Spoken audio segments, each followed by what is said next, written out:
presented by Anisa Films. Mixed by Vikram Vidarthi. एक साथे पढ़न सोना गेने हमारा छोड़ के आगे गेने हमारा छोड़ के तब काहे गेने दिलवा तोड़ के गे आगे देखी लेना हमारो मुहमा मोड़ के गे बैठने दूल्हा संगे सोना गेठी जोड़ के आगे सोना गेठी जोड़ के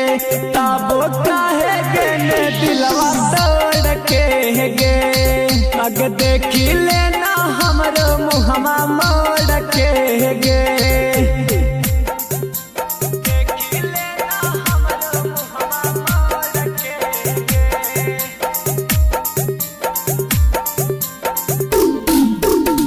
के करते जान अब मीठी मीठी बातिया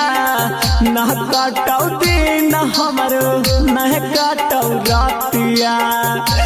घर जा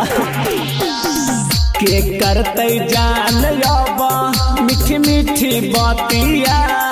न कटौ दिन हमरो न कटौ रातिया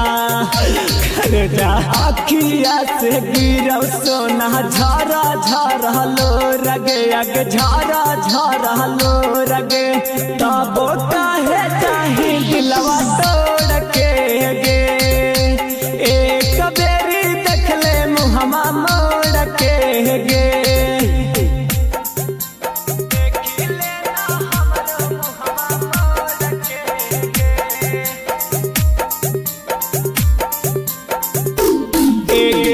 दोसरा से बोला हलूता करहानी साक गे तनिको ना तन कर जवा बोल के तू हाक गे कर जा दोसरा से बोला हलूता करहानी साक गे तनिको ना तन कर जा बोल के तू हाक गे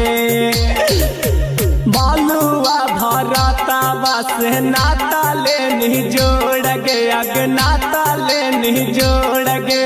तब